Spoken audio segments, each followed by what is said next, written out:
केले तर त्याचा भलताच परिणाम झाला. त्रिपुरी पौर्णिमेला दीपमाळ जळत असावी तशी तिची सारी इंद्रिय आगीने पाजळून जळू लागली.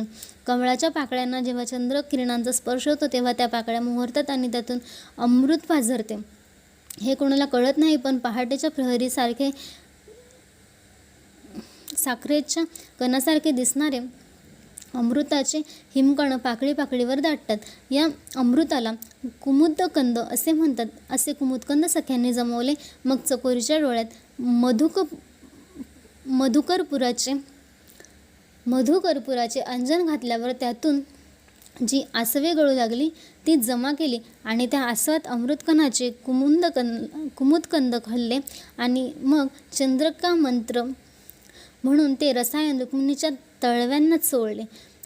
कोणी सखीने चंद्रकिरणातून गळणारे दूध फुलपत्रात जमा केले आणि नंतर ते कमलिनीच्या कळीत ओतून रुक्मिणीला पाजले. हे औषध खरे म्हणजे रामबाण होते.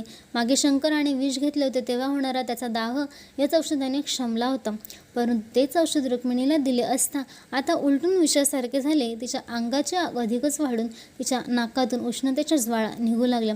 रुक्मिणीच्या जाचकाची विरहाची आग शेवटी इतकी वाढली की तिच्या अंगाला अगोरू चंदनाचा लेप केला तरी तत्क्षणी त्याचा धुराचा लोट होऊन तिच्या नाकपुड्यातून निघू लागला. तेव्हा सख्यांनी अनेक प्रकारच्या फुलांचे गंधभरे अर्क काढले. नंतर विद्याधरीकडून जाणकारीने हिमतुषार त्यात मिसळले आणि नंतर त्या अर्कांनी पिचकाऱ्या भरून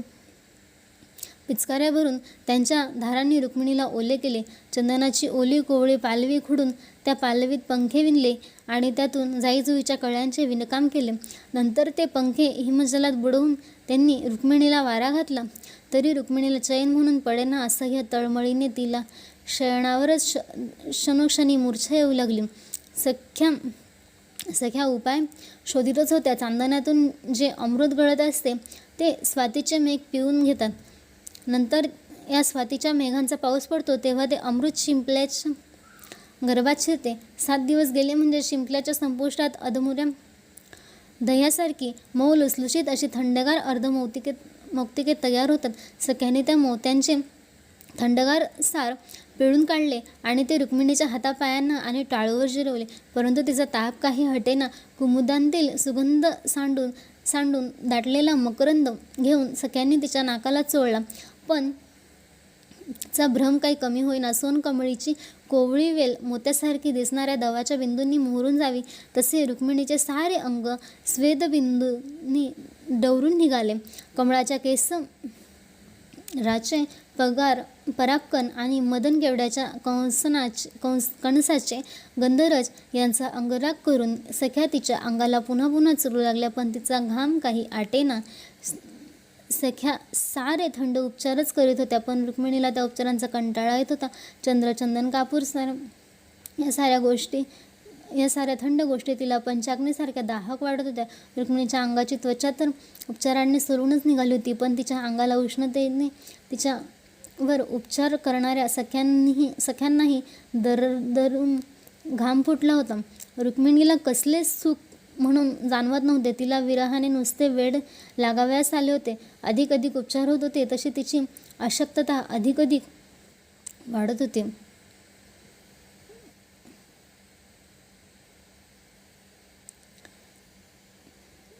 विराहावस्थेचा चढ. ईश्वराची ओढ जेव्हा अतिशय जाणवू लागते तेव्हा सप्तसमुद्रालाही कड येतात.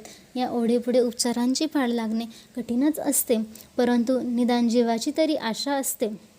रुक्मिणीला कुणाच्या विरहाची व्यथा जाळत होती. त्या शिशुपाळाचा विवाह करण्याचा फुपाटा मिसळला होता, त्यामुळे तो त्रास होत होता केवळ अवर्णनीयच होता. तिच्या जीवाचीच आशा त्याने सुटलेली होती. किन्नराने मोठ्या भक्तीने कृष्णाचे वर्णन केले तेव्हा रुक्मिणीच्या मनात जी ओढ बळावली ती वज्रकवचाप्रमाणे एकाएकी अभेद्य झाली. तिच्यावर विरहोपचाराचे मात्रा काही चालेना.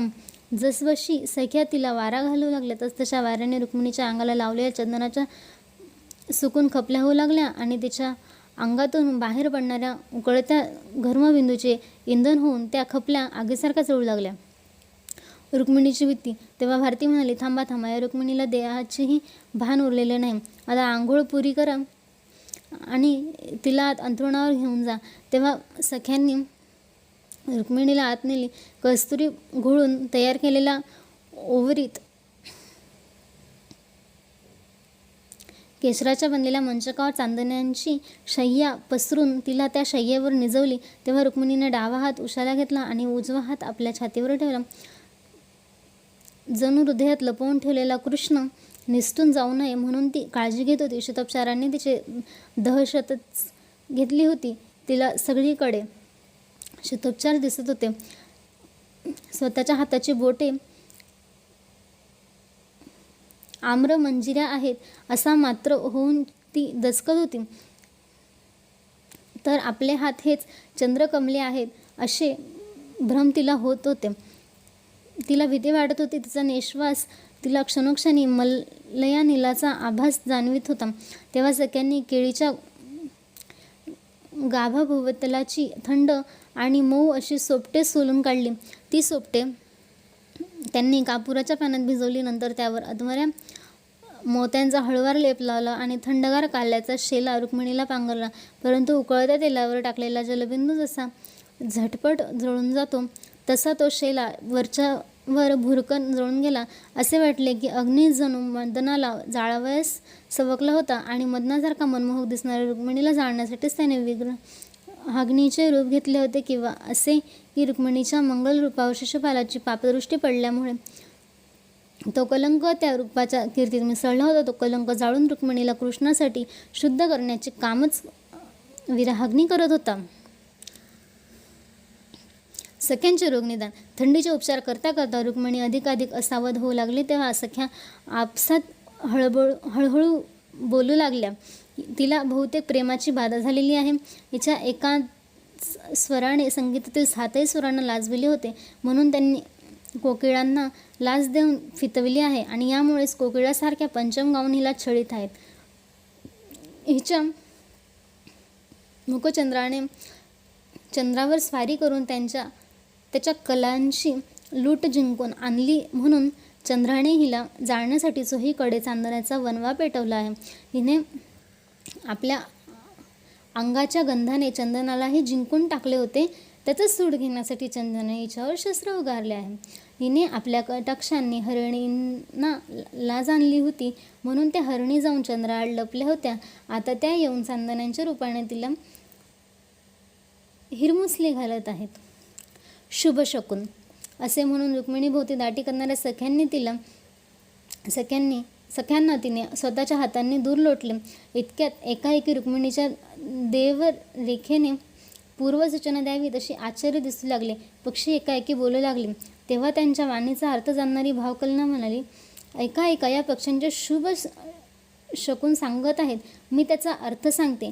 ऐका, हा पोपट म्हणत आहे रुक्मिणीचा हिच्या प्राणनाथाशी भेट खात्रीने होणार आहे. आमचे हे शब्द खोटे ठरले तर आम्हाला खुशाल आयुष्यभर पिंजरात कोंडून घाला. या साळुंक्या म्हणत आहे शिशुपालाला नेमलेली ही बायको गोपीनाथ कृष्ण पळवून नेणार आहे. आमचे हे शब्द खोटे होतील तर आमचे पंख गळून पडतील व आमच्या लंड्याहून